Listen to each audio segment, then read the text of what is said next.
Good morning everyone. सुबह के करीबन 4 बज रहे हैं, 4:10 करीबन हुए हैं। मैं उठी हूँ और जब मैं उठी ना तो मेरे दिमाग में ऑलरेडी विचार चल रहे थे। तो फिर मैंने सोचा वीडियो बना देते हैं। वो कांतारा का सीन देखा है ना कि देवता अंदर आ जाते हैं, तो बस ऐसे ही सुबह सुबह मेरे अंदर उठते ही देवता अंदर आ गए और मेरे दिमाग में विचार चल रहे थे। मेरा मन किया वीडियो बनाने का।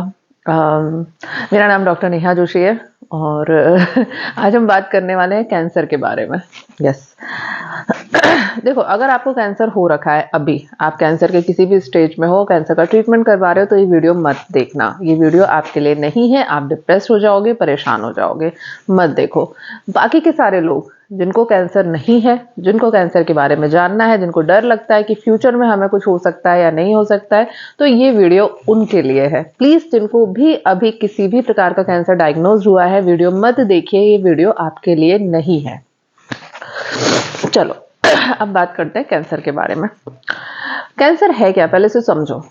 हम यहाँ पर वीडियो में अलग अलग चीजें एक्सप्लेन करेंगे, है ना। तो पहले हम समझ लेते हैं कैंसर है क्या, बहुत ही बेसिक लैंग्वेज में। कैंसर का मतलब क्या है? हमारे शरीर की सभी कोशिकाएं जन्म लेती हैं, उसके बाद वो मैच्योर होती हैं, फिर वो बुजुर्ग कंडीशन में आ जाती है, फिर मर जाती हैं। ठीक है, उनकी मृत्यु हो जाती है। हम भी ऐसे ही काम करते हैं। हम पैदा हुए थे, बड़े हुए, मैच्योर हुए, फिर हमारी एजिंग होगी, हम मर जाएंगे। ठीक है, तो ये हमारी एक एक सेल भी करती है।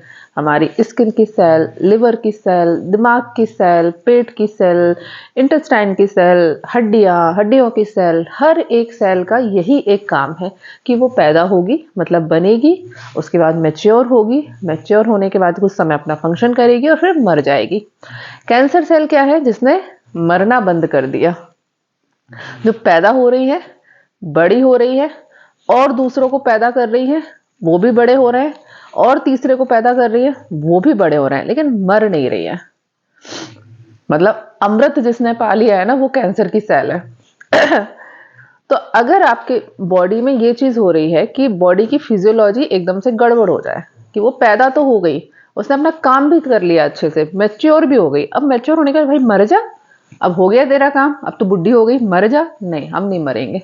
बढ़ते ही जाएंगे, बढ़ते ही जाएंगे, मल्टीप्लाई करते जाएंगे और बढ़ते जाएंगे। एक जगह से दूसरी जगह भी चले जाएंगे, लिवर से किडनी में भी जाएंगे, किडनी से हड्डियों में भी जाएंगे, ब्लड में भी जाएंगे, फैलेंगे तो दिमाग में भी जाएंगे और हर जगह जाके इम्प्लांट हो जाएंगे। इम्प्लांट होके अपने जैसी दूसरी सेल को और पैदा करने लगेंगे। तो यही है बेसिक सिंपल लैंग्वेज में कैंसर। कैंसर में होता यही है।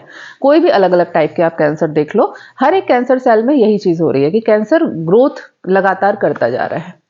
अब ये हो क्यों रहा है, इसको बेसिक लैंग्वेज में समझेंगे। कोई भी सेल पागल क्यों होगी? ये पागलपन है ना, कि आप बढ़ रहे हो, मैच्योर हो रहे हो, लेकिन मर नहीं रहे हो, ये पागल हो गए हो। तो थोड़ा सा सेल के लेवल से हटा के थोड़ा सा इजीली सोचो कि कोई भी व्यक्ति या कोई भी चीज पागल क्यों होती है। आप अगर कभी पागल हो जाओ तो क्यों हो जाओगे? सोचो इस चीज को। कंटिन्यूअसली आपको कोई इरिटेट कर रहा है। कोई मेरे बगल में बंदा बैठा है, वो बोलता है, ए नेहा, ए नेहा, ए नेहा, ए नेहा, बोले जा रहा है, बोल रही, हाँ भाई बोलना यार, क्या बात है? नहीं कुछ नहीं, हे नेहा, यार बोलना यार, क्या बात है? अब ये कंटिन्यूअस करे जा रहा है, करे जा रहा है, तो एक हद के बाद मेरा पेशेंस खत्म हो जाए, बोलोगे पागल है तो ये क्या, तो मैं उसको मारूंगी, मैं गुस्सा करूंगी, है ना। अब ये सेलुलर लेवल पर जो आपकी सेल है, उसके साथ कंटिन्यू हो रहा है। कंटिन्यू आपकी सेल इरिटेट हो रही है। कंटिन्यू जो सेल की वाल है, जो रिसेप्टर है, वो इरिटेट हो रहे हैं। कोई चीज आती है, नुकीली सी आती है और सेल को, सेल बोलती है भाई रुक जा, मत इरिटेट कर। फिर दूसरी सेल आती है, दूसरी चीज आती है, टॉक्सिक आते हैं, वो जाके इरिटेट करते हैं। सेल बोलती है भाई रुक जा, मत इरिटेट कर। फिर आते हैं। अब ये चल रहा है, लगातार हो रहा है, कंटिन्यू बेसिस में हो रहा है। ऐसी सारी चीजें आपके शरीर के अंदर जा रही हैं। हम कैंसर के लिए बात कर रहे हैं, इसलिए हमारे शरीर के अंदर जा रही है, जो हमारे सेलुलर लेवल पर आपको परेशान कर रही हैं, आपकी सेल को परेशान कर रही हैं। याद रखना, आपकी जितनी बड़ी बीमारियां हैं ना, उनकी बेसिक फिजियोलॉजी हमेशा यहीं से चालू होती है। मैंने एक बार पहले भी इस मामले में वीडियो बनाया था कि जितने भी क्रोनिक डिसऑर्डर होते हैं, कैंसर है, डायबिटीज है, इवन पीसीओडी वगैरह है, हार्मोनल प्रॉब्लम है, वो क्यों हो रहे हैं? कैंसर उसका सबसे अल्टीमेट रूप है।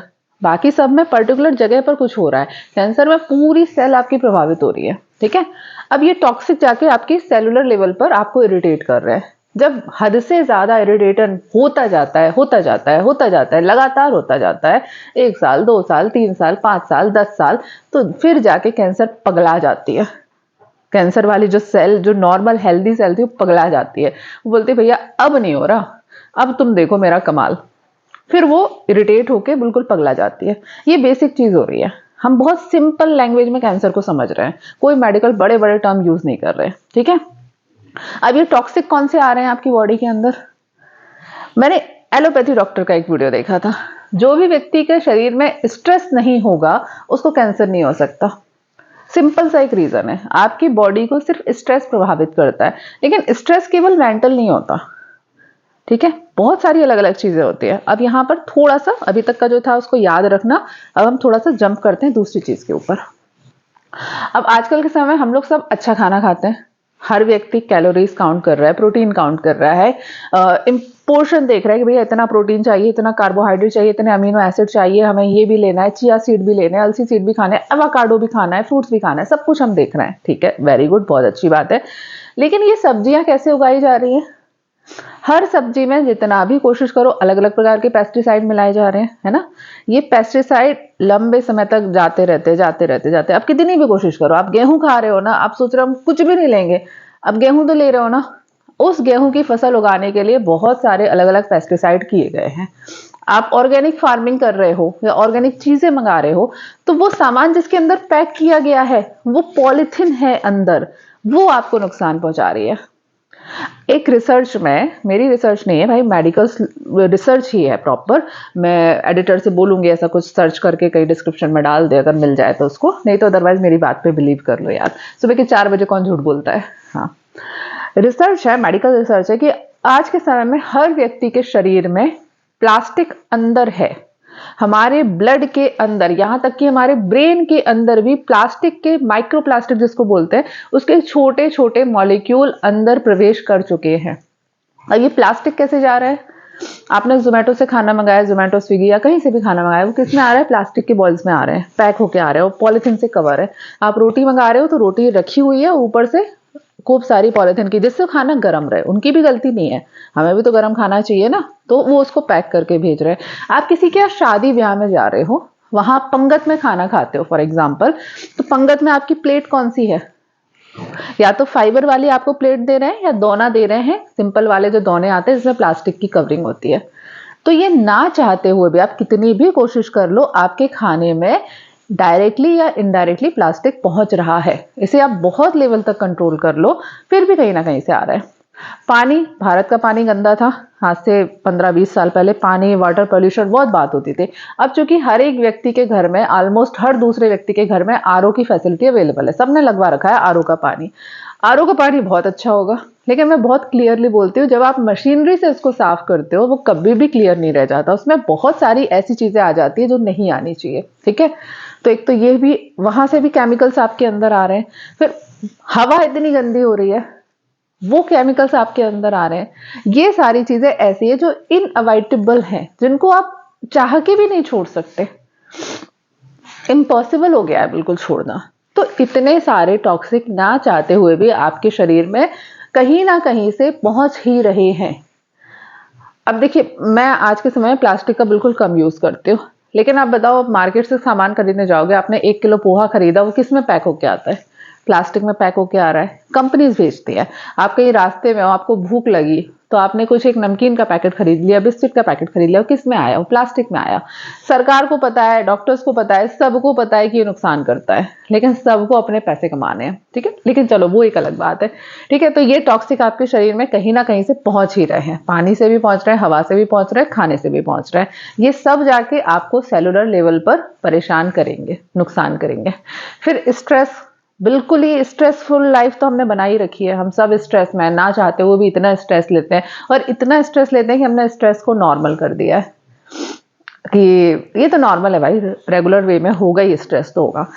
तो ये सारी चीजें आपको सेलुलर लेवल पर परेशान करती हैं, और फिर जब ये लगातार परेशान परेशान होती रहती है, तो अल्टीमेटली आपको कैंसर जैसे रोग होते हैं। अब यहां आप बोलोगे कि यार तो फिर बचे कैसे?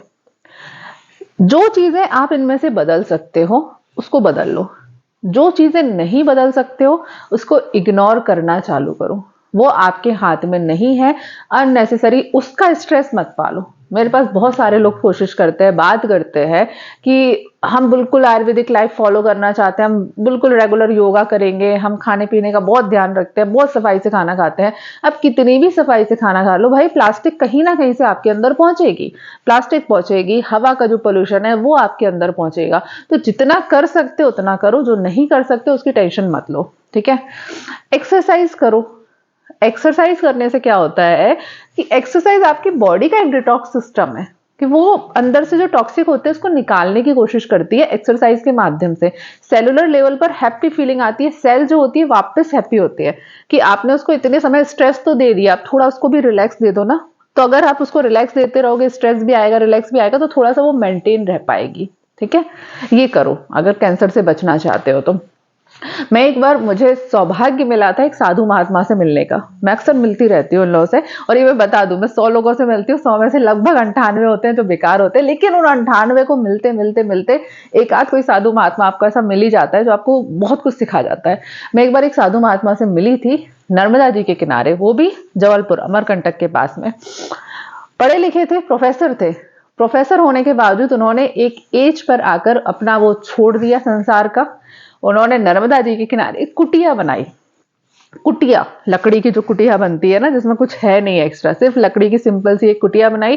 खाने में केवल थोड़े से रोटी खा लेते हैं, अपनी हाथ से थेप करके रोटी बना ली, सब्जियों का भरता बना लिया, और कभी कभी दाल बना ली, और बाकी मस्ती से रहते हैं। ना उनको एसी चाहिए, ना कूलर चाहिए, ना रजाई वजाई चाहिए उठपटांग, मतलब जो मैं जैकेट वैकेट पहनूं ऐसी नहीं चाहिए। सिंपल अपनी ऊन वाली जो होती थी पुरानी वो पहनते हैं।